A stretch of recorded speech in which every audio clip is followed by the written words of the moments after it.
Undismayed by the attacks of True magazine, Frank Scully, author of a book, Behind the Flying Saucers, offers his views. Now, of course, to assume that there's no intelligence equal to ours anywhere else in the universe is to belittle the universe, because we don't show much intelligence, obviously. But the likelihood of other planets elsewhere in other planetary systems, in other universes, of having not only what we got, but lots more, since the planets might be older, their intelligences could be much more mature, more advanced. They could have even passed through an atomic age long ago. Or they could have been souls that never were fouled up like our Adam and Eve and never went through all this. And if they are perfect souls elsewhere, the thing is, they're not killable. They're immortal already. So the idea of the Air Force telling them to shoot them down is idiotic. I'll go through the Aztec story timeline very quickly in case some of you don't know the main story. And then I'll talk about three key things. Frank Scully himself, his book, J.P. Kahn, who was an investigative reporter who first exposed two of Scully's key sources as con men, and I'll get into a bit more about that. Also, the secret radar bases. The witnesses, and there are more than this, but these are the three that I will highlight: Doug Nolan, Ken Farley, who you probably don't know or haven't heard of, and Robert Sarbacher, who I suspect most of you have heard of. So I'll touch on him briefly. And then I have a secret surprise. They've been interviewing. Scott's tracked down, you'll see, two police officers that were allegedly at the crash site. That's always been somewhat controversial. Scott has tracked down, they're dead now, but he's tracked down relatives of those police officers, and we have some new information, and I will reveal the identity of one of those police officers to you, maybe. And then something I like to call the conclusion. This is the Aztec timeline, the major points. In March 1948, a flying saucer allegedly crashed near Aztec, New Mexico. They always call it the Roswell incident or the Aztec incident, as if these saucers crashed in downtown Roswell or downtown Aztec. In fact, while nobody's quite sure where the Roswell saucer crashed, there's 4 or 5 different sites. I always take Stan Friedman's. In Aztec, they pretty much narrowed it down to a mesa that's about 15 miles or 20 miles outside of town. In 1950, Frank Scully, a journalist and author, and a war veteran, which I think is important, and we'll see why, publishes Behind the Flying Saucers. The book deals with the UFO phenomenon in general, and the Aztec incident in particular. And the key witnesses to Aztec are a guy named Silas Newton, who I won't talk so much about, but who was definitely a con man, and Dr. G, an anonymous source, and his colleague, Dr. Wiz. That was in the draft that never made it to publication. In 1952, so Behind the Flying Saucers became a best-selling book, multiple printings, and this was big, thousands upon thousands of copies sold back in the days when you could actually sell thousands upon thousands of copies of a UFO book. In 1952, though, True magazine published an article by J.P. Kahn, who was an investigative reporter from San Francisco, detailing fraudulent activities of the aforementioned Silas Newton and a guy named Leo Gebauer, and claiming that Gebauer was Scully's mysterious witness, Dr. G. Scully and Gebauer denied that Gebauer was G, and Scully continued to defend the Aztec story. However, in 1953, Newton and Gebauer were convicted of fraud in a Denver, Colorado court. The Aztec story was discredited. It doesn't help when a couple of your key sources are convicted of fraud, and forgotten by mainstream ufology. I'd even say buried. In 1964, Frank Scully dies, still convinced that the Aztec story is real, and maintaining that the story was real. In 1987, a book called, and you'll note there's not much happening for the next 23 years. In 1987, a book called The Aztec UFO Crash by Wendell Stevens and Bill Steinman was published privately, but to little impact in mainstream ufology. It kind of came and went, and it was a very problematic book. William Steinman is a problematic guy, but there were some interesting leads in that book that couldn't be ignored, particularly by Scott Ramsey, who began his research into Aztec in 1989. In 1998, Aztec, the town, held its first annual UFO symposium as the story started to come to light again. A number of the people that you see here at this conference, including Nick Redfern, Stan Friedman, and others, John Greenwald's wandering around, have all spoke at Aztec. It's a nice symposium. And in 2004, the turning point, I think, really, in the whole thing, is I made my documentary that re-examines the Aztec incident and released by my company. I was just kidding when I said the turning point. Although maybe it will be. There's the book that started it all, Behind the Flying Saucers by Frank Scully. I'm not sure if that's what a flying saucer looks like, but... And there's Frank. I've come to feel like I know him, so I call him Frank. In 1955, after the trial and the True Magazine articles and everything, and Scully's name had been dragged through the mud, and he was naive, and he'd been duped by these two guys, Newton and Gebauer, here's what he's still saying. I state categorically that I not only never admitted that Behind the Flying Saucers was a hoax, and there were people who were saying, well, Scully actually admitted it, but moreover have never read anything by anybody that proved it was a hoax. Calling and proving, as the ufologists in this room should know, are not the same thing. There's Frank with his wife, who I don't know so well, so I don't know her name. Now, this is interesting to me, and I think it goes to say something about Frank Scully's character. For years and years, people have just put down the entire Aztec story and said, hoax, Scully was an idiot, he was duped, he believed what he wanted to believe, as Carl Flock might say. I admire the candor of people who are willing to say, you know what, not everything that I was told was factual. I looked at it with a critical mind. Some of it might have been, and some of it might not. This is what impressed me about Scully. Again, in 1955, after two of his key sources had been largely discredited, the book was in disgrace, if a book could be in disgrace. This is what he said. That my book is full of error, I would be the first to point out, and he was. But these are correctable errors, and many are due to the fact that under pressure from my publisher, I had to write it in 72 days. Our group has done vast amounts of research since Behind the Flying Saucers was published. Some of it had substance, some of it petered out, and some of it was founded on hoaxes. So he's not denying that there was an element of misdirection going on out in the West in the 1950s, but he's also saying, look, you can't write the entire thing off just because maybe a couple of guys were doing cons. There's more evidence and information here than just that. And then he says, but is any lawyer worth his salt, which I am not, which is why I don't practice anymore, but still, can read the book and will tell you the strangest part of this story is that nobody can ever prove it didn't happen. But I am not satisfied with this, and we should never be satisfied with just saying, well, you can't prove it didn't happen, which is silly. What kind of standard of proof is that? I want to prove, he said, or I want some other serious scholars to prove that it did happen. I respect that. He wouldn't have cared, maybe. Now, about Dr. Leo, because there weren't very many pictures extant of any of these people, we had an artist come in for our film and draw some cool pictures. That's Frank Scully on the left, Leo Gebauer looking nervous in the middle, and Silas Newton suitably shaded in dark colors in a film noir way on the right. Frank Scully wrote in 1955, if anyone can find anywhere that I name a Leo Gebauer in Behind the Flying Saucers as Dr. G, he can have the royalties to my next 5 books. Now, put up or shut up. Fair enough.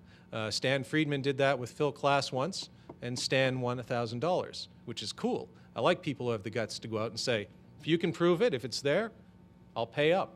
They never did because he doesn't mention Leo Gebauer as Dr. G in his book. In fact, both Frank Scully and Leo Gebauer denied until their deaths that Leo Gebauer was Dr. G. The interesting thing is, who said Leo Gebauer was Dr. G? Did anybody ever admit to it? You'd think, okay, that's important. It traces back to the 1952 article in True Magazine by J.P. Kahn. Kahn tried his best, sounds like a Star Trek movie, Kahn tried his best to get Scully to admit that Leo Gebauer was Dr. G. Wouldn't do it. So he went and he tried to get Leo Gebauer to admit that he was Dr. G. Wouldn't do it. So J.P. Kahn went ahead anyway in his article and said, Leo Gebauer is Dr. G. Why? Because I think he is. And because there's some circumstantial evidence, perhaps, maybe, that indicates he could be if everybody else on the planet Earth was dead. Now, I'm sorry, I'm being a little facetious. It wasn't quite that bad. But there was no evidence presented in Kahn's article that said Gebauer was Dr. G. But he said it, and ever since, if you read the papers that were written by people like Bill Moore and Carl Flock, they routinely say, well, of course, Scully's source, Dr. G, was Leo Gebauer. Where do they trace that back to? The True Magazine article. If you read the True Magazine article, which I have, it's never mentioned in there that he has definitive proof. That's us. That's Scott. That's my sound guy on the left. He's a cool guy, by the way. And there's Scott Ramsey getting a microphone put on him. And that's me looking out wondering, are there really mountain lions in northern New Mexico? And is your gun loaded, Scott? Oh, sorry. I've moved on to the secret radar bases. Ladies and gentlemen of the jury. That was very quick about Leo Gebauer. But the important point I'd like to make about Gebauer, and we'll just go back here very quickly to, oops, too far, to our friend Leo, is there's no evidence that he was Dr. G. He may well have been. But to state it as a fact and to base your entire rejection of the Aztec story on that one fact, I think is a mistake. Now, here's another interesting thing, and if you track down Nick Redfern, my good friend Nick, later on, he'll tell you more about it.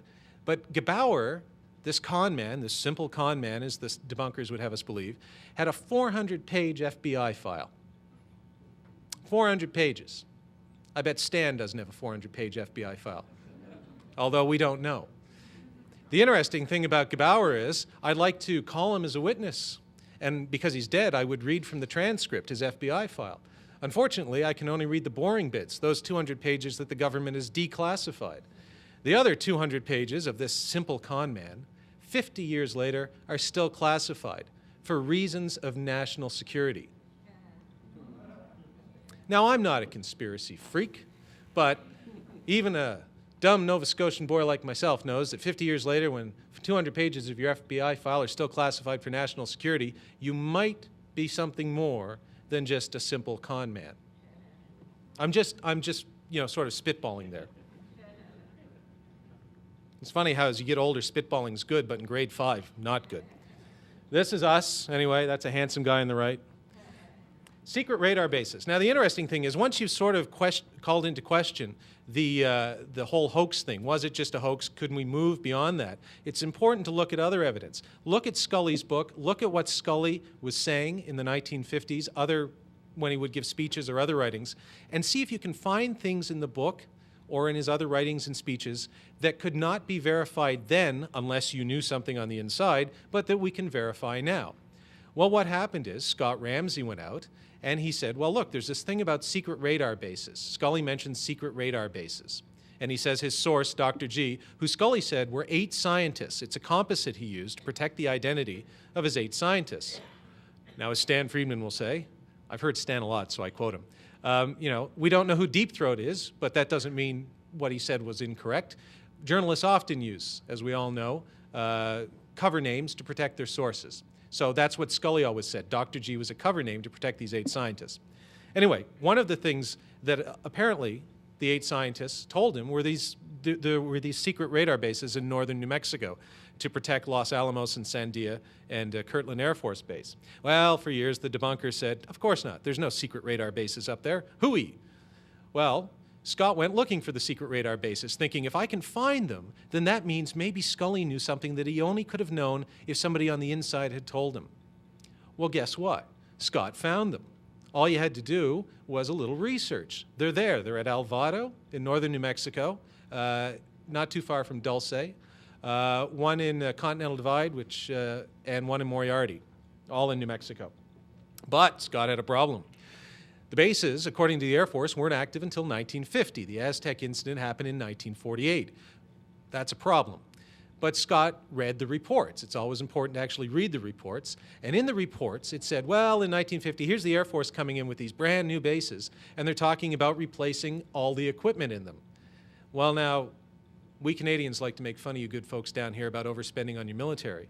But when you build bases, not even we believed that they would put in lousy equipment that would have to be replaced immediately, all of it. Scott was curious. It turns out the bases were created in 1946, but not by the Air Force, by the Atomic Energy Commission, who then turned the bases over to the Air Force in 1950. If you only read the Air Force reports, you go, well, of course, there were no bases in 1948. But if you do a little more research, which the debunkers don't often do, you'd find out the bases did exist in 1948. And if you didn't believe they were top secret, take a look. It's in the middle of nowhere. I mean, no disrespect to the folks of northern New Mexico. It's lovely country, but it's nowhere. If you didn't know it was there, Scott didn't say, oh, look, see that little road up there? It leads to a secret radar base. You wouldn't know it. The people at the time, you know, if you look, people always say, too, I hear this at every conference I go to, debunkers and even some skeptics I talk to, well, surely somebody must have known. Surely somebody must have seen them carting the crash wreckage out of Aztec, or surely somebody near the El Vado radar base must have known it was there. Probably. They probably did see the alien wreckage, and they probably thought, hey, look, a couple of trucks on a deserted highway. Hey, look, it's a base. We don't know what's going on there, but it's a base.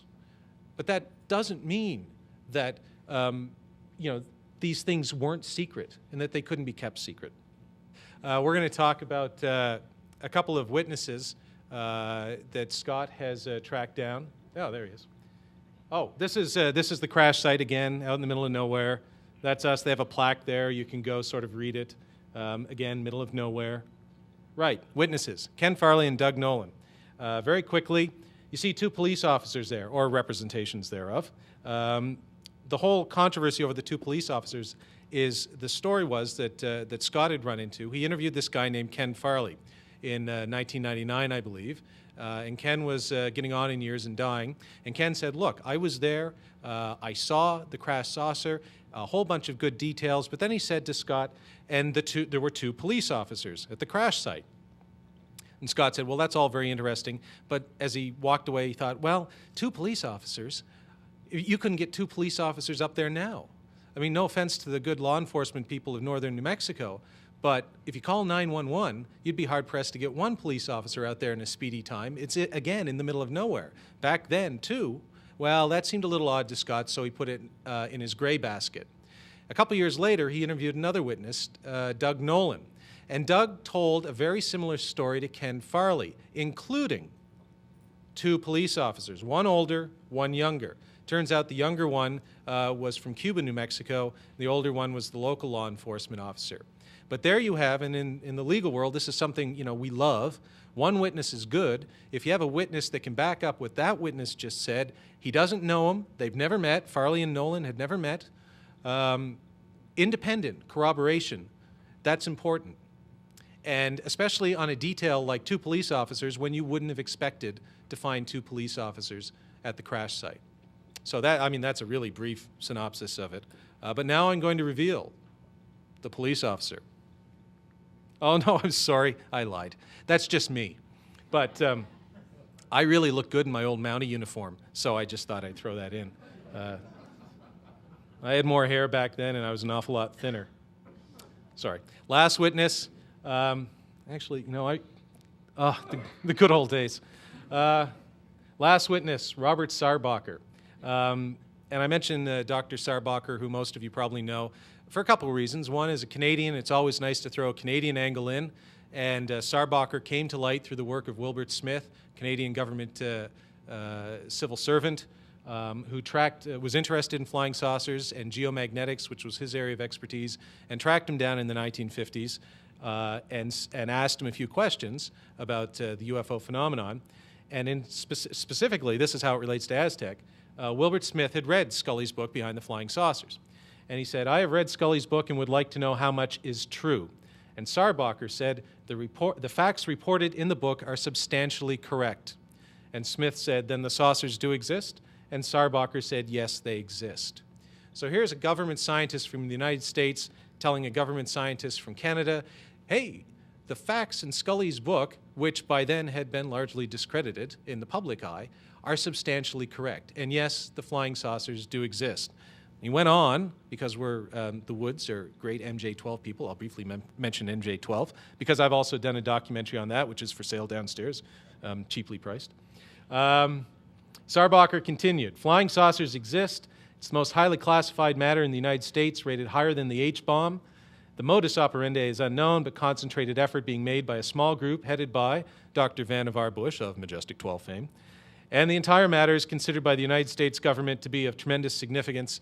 And by the way, could you Canadians please keep your mouth shut? Which Wilbert Smith didn't, and it led to a whole bunch of trouble for Wilbert Smith.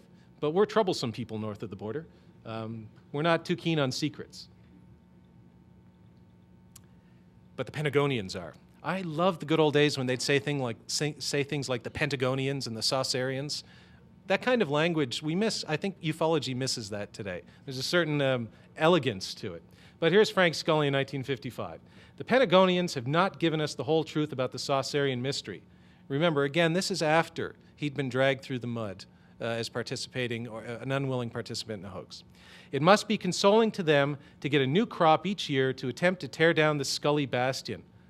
Wow, I wonder if Stan has a bastion, the Friedman bastion. And thus continue to divide and rule. Last word.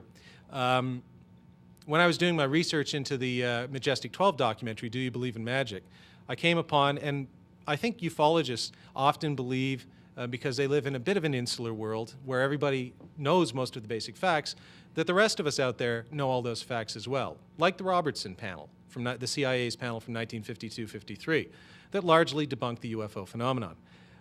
Most people don't, in fact, know about that. They should, no matter what you think about the Robertson panel or what conclusions you would draw from it.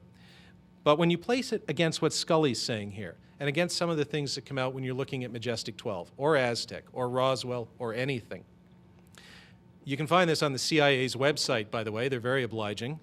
The panel's concept, this is from the Robertson panel, the panel's concept of a broad educational program, because they thought, look, you know, we've got to educate the public. Now, people have always said they were educating the public because they wanted to cut down the number of reports, which were overloading the system, blah, blah, blah, blah. That may be true, but I find this interesting. The panel's concept of this broad educational program, integrating efforts of all concerned agencies, was that it should have two major aims: training, okay, fair enough, and debunking. Well, that's pretty honest. The debunking aim would result in reduction in public interest in flying saucers, which today evokes a strong psychological reaction. This education could be accomplished by mass media, such as television, motion pictures, and popular articles, the kind of articles that you'd find written in magazines like True. I'm just pointing that out. There's other things, incidentally, in the Robertson panel report where they talk about using amateur astronomers to spearhead the effort to debunk flying saucers in the public mind. What better person to head that effort than Dr. Donald Menzel, the nation's foremost astronomer? Things like that, little threads. Oh, hey, there's my film, which there's still a couple of copies downstairs. Interviews with Scott, Stan Friedman, Carl Flock, Nick Redfern. Carl, because I believe in giving both sides of the argument equal time, and Rich Dolan, as well as footage of the crash site and the radar bases. Conclusion on Aztec: beyond a reasonable doubt, crash flying saucer? No, of course not. Still doubts. On the balance of probabilities? Maybe. But beyond a reasonable doubt to me is that there is meat on them there bones. This is a case that deserves to be put back in the first ranks of ufology, and it deserves to be investigated and analyzed more carefully and not just written off simply as a hoax, as it has been for 50 years. In the summer of 1949, while engaged in magnetic research in the Mojave Desert in California, I was driving one day with one of my associates who happens to be rated the top magnetic scientist of the United States.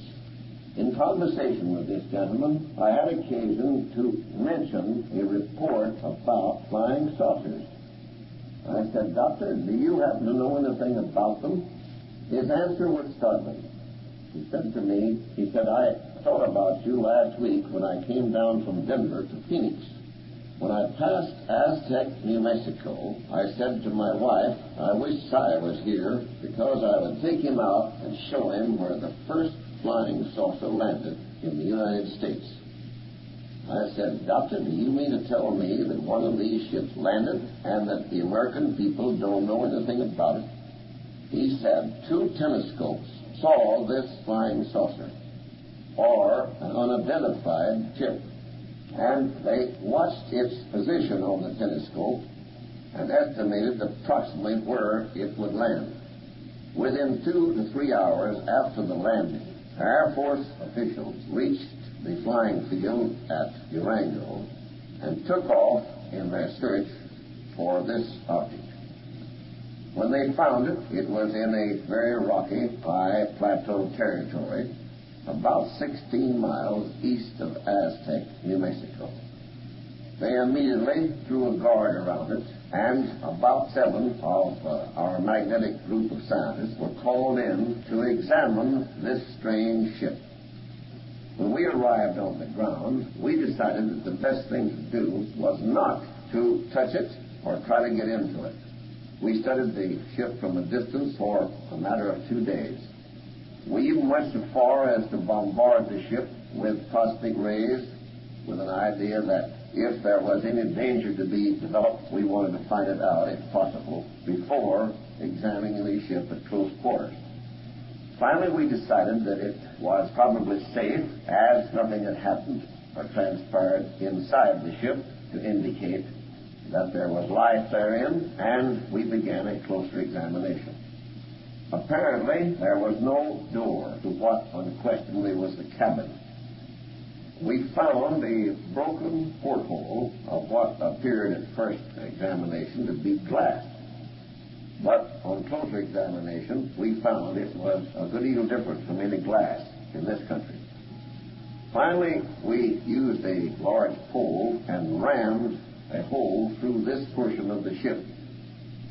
Having done this, we looked into the interior. There we were able to count 16 bodies of little people that ranged in height from about 36 to 42 inches.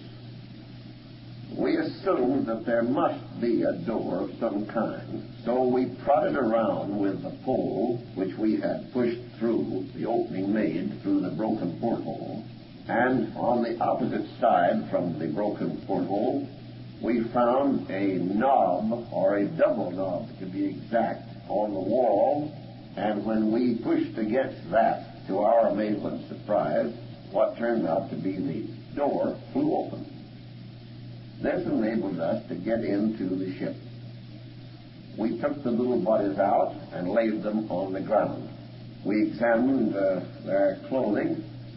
The first thing that struck us was that so far as style goes, some of the boys said that looks like about 1890 style. We examined the bodies very closely and very carefully. They were normal from every standpoint and had no appearance of being what we call on this planet midgets. They were perfectly normal in their development. The only trouble was that their skin seemed to be charred, a very dark chocolate color. About the only thing that we could decide was that this had possibly occurred somewhere in space and that they had been killed as a result of the breaking of the porthole window. We then began an examination of the ship itself. First, we decided to make complete measurements of the ship from the outside. It was what we would call aluminum colored. From rim to rim of the ship, and the reports that had appeared from time to time in the papers about these strange visitors were and had always been to the effect that they looked like flying saucers. With this ship on the ground, we could not help but be aware of the fact that it looked like a huge saucer, and you might also almost say that there was a cup in it, because the cabin set in an insert in the bottom of the saucer. The overall dimensions of the ship were found to be almost exactly 100 feet in diameter. To be exact, it was 99 and 99 feet wide. From the outer tip of the wing, which of course was entirely circular, to the bottom of the saucer, measuring in an imaginary line vertically, was 27 inches. The cabin, which was entirely round, was 18 feet across and 72 inches in height. 45 inches of the cabin was exposed above the outer rim of the saucer. The portholes were located at this point. The doctor said that he did not recall at that moment how many portholes there were in the ship, but that there were several. On getting into the ship, he said that their first objective was to decide, if they could, how the ship was propelled. The doctor said that he was among the first to suggest that it probably flew on magnetic lines of force. Some of the boys, he said, suggested that somebody should push some of the buttons on what appeared to be the instrument board. But all agreed that would be about the worst possible thing to do, because if the ship would start, nobody knew which buttons to push to stop it again. So the result was that none of us, he said, touched any button on the instrument board. There were two what Doctor called bucket seats sitting in front of the instrument board, and two of the little fellows were sitting there.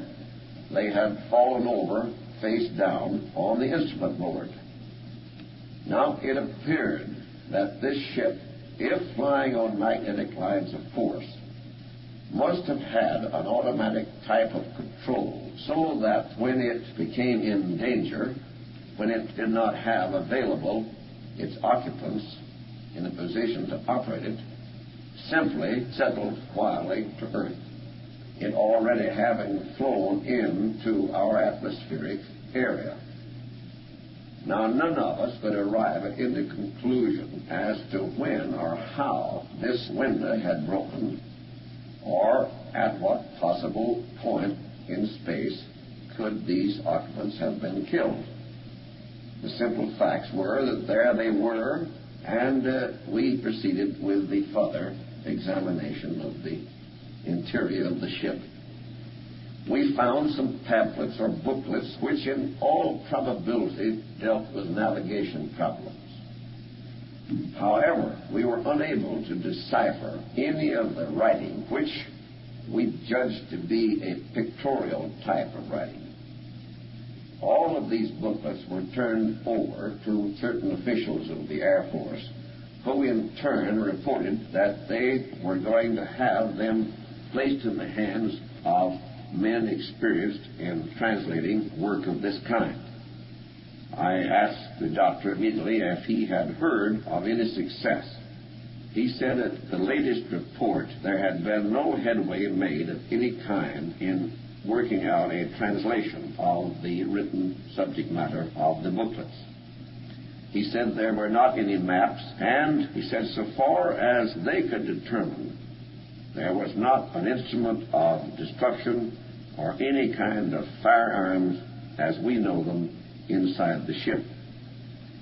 Studying the matter, Doctor pointed out to me that this, of course, was unnecessary, because if the ship was operated magnetically, it unquestionably had the means by which it could demagnetize any object in its path and thereby disintegrate such an object.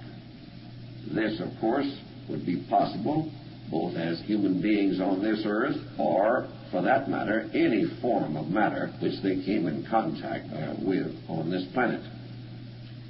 Well, I said, Doctor, what do you make of this whole thing? Where do you think these ships come from? He said, well, of course, we don't know. But, he said, our best thought at the moment is that it's entirely possible that they have flown here from the planet Venus. I asked him why they had decided this. Well, he said, in all the latest research regarding the possibility of life on other planets, it was fairly well agreed among quite a school of thought in astronomical research that the planet Venus could in all possibilities sustain life, and that it was much more likely that there was human habitation on the planet Venus than on the planet Mars. Dr. even went so far as to say that if there were any human beings on the planet Mars, they would probably be 3 or 4 times as large as human beings on this planet.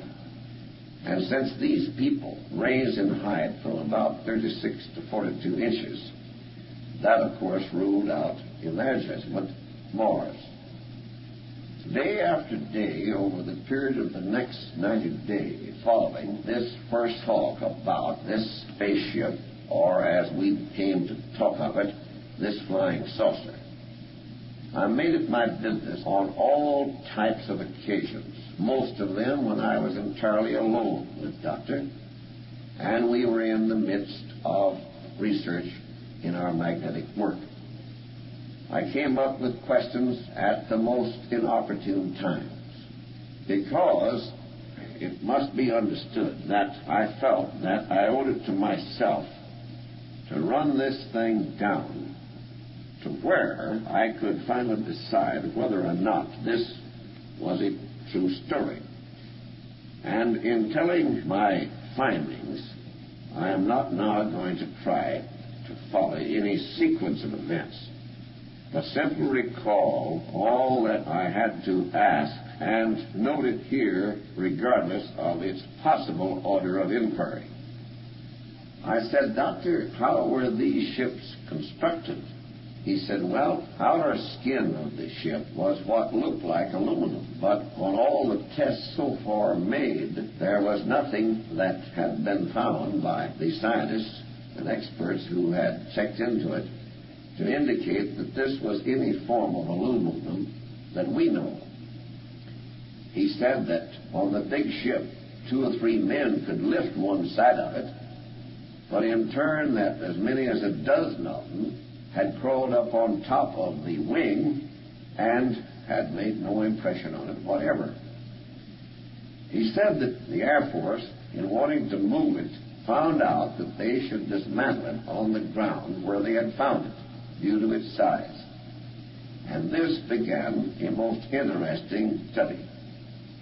There were no rivets, there were no bolts, there was nothing on the outer skin that would indicate how the ship was put together. After a long study, it was found, however, that the ship was put together in segments, and they fitted in grooves and were pinned together around the base. When the cabin was gotten out of the bottom of the saucer, they found there a circular gear completely encircling the bottom of the ship. And this gear fitted into a gear that was on the cabin. The whole thing was very ingeniously put together. And there had to be a lot of care taken in breaking it down. After it had been broken down, it was moved to the laboratory, government laboratory at Phoenix. And there it remained for a considerable period of time. The instrument board, to the amazement of Doctor and his brother scientists, was also broken up and all of the inner workings torn apart. This, he said, prevented any further study by them as to the magnetic operation of the ship itself. He regretted this very much, because he said that had they been able to keep it intact for a considerable period, there might have come a time and they might have worked out a plan whereby they could make certain tests as to the different push buttons on the instrument board that would have given them the clues to the magnetic form of combustion developed on the ship itself. I said, what has been done with the people on this ship?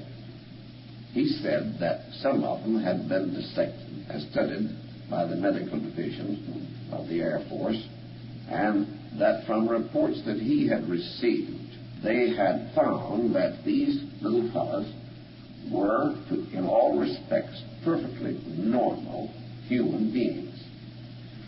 He said that one thing that was outstanding was that their teeth were all perfect. And as near as they could judge from the characteristics and physiology of the bodies, they would be about 35 to 40 years of age, judged by our standards of age of human beings.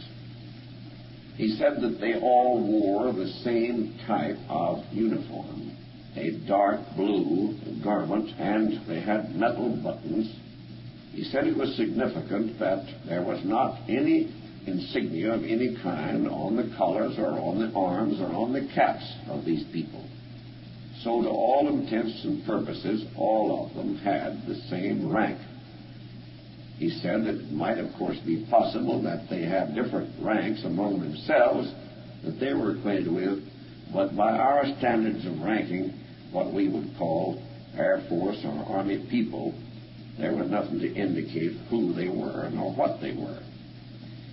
Going into the matter of physical possessions on the bodies of the different people, he said that so far as he saw himself, they were very limited, but that there was 2 or 3 pieces which he had had access to that might be considered timepieces.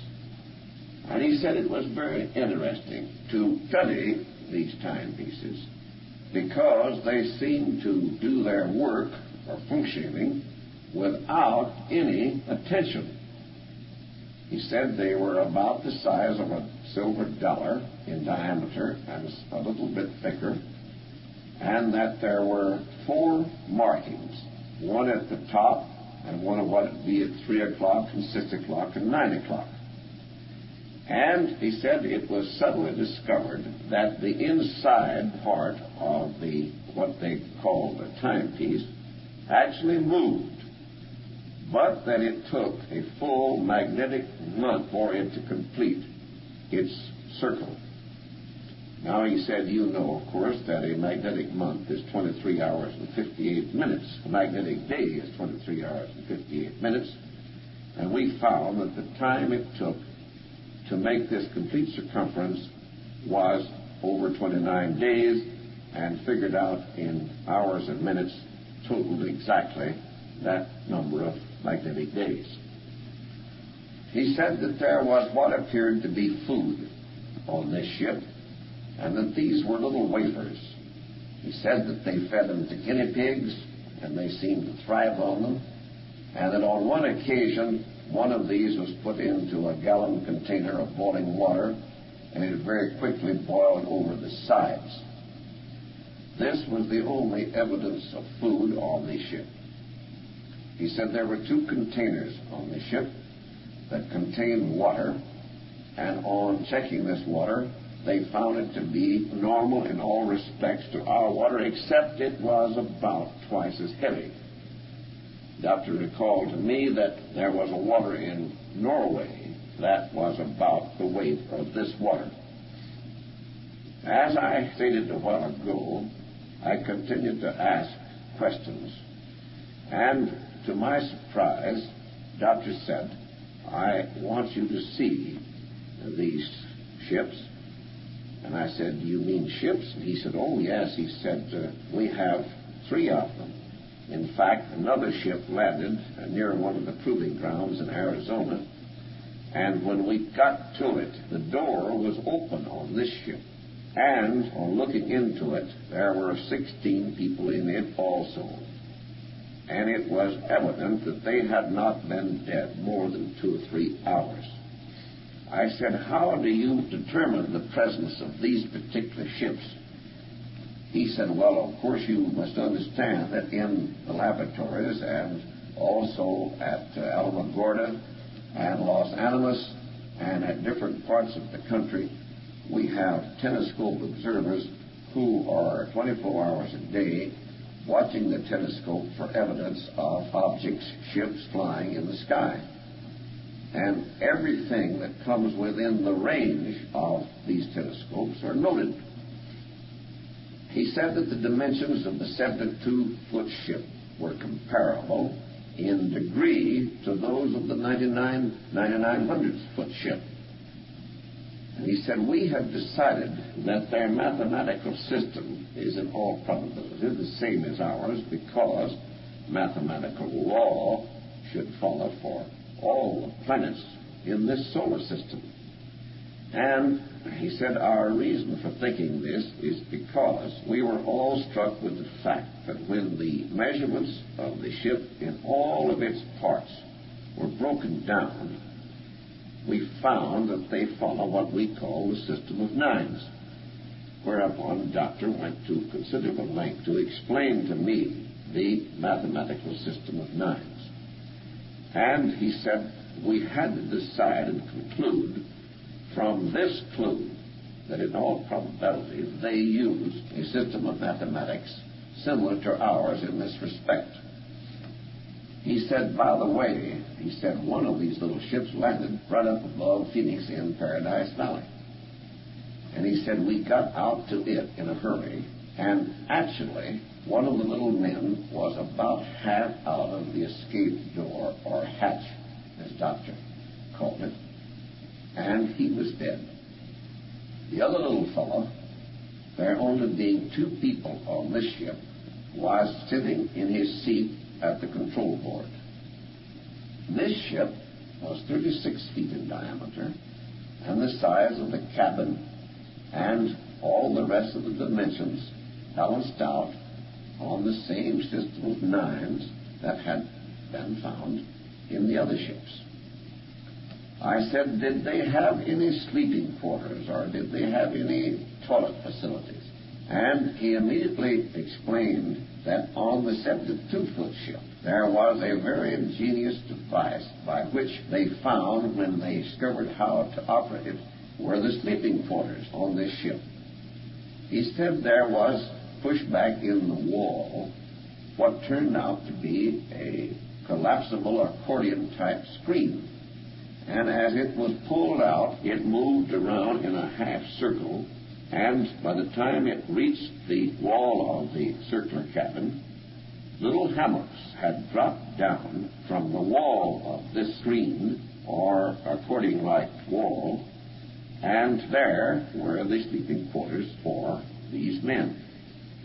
He said that the toilet facilities were inside of this sleeping quarter place.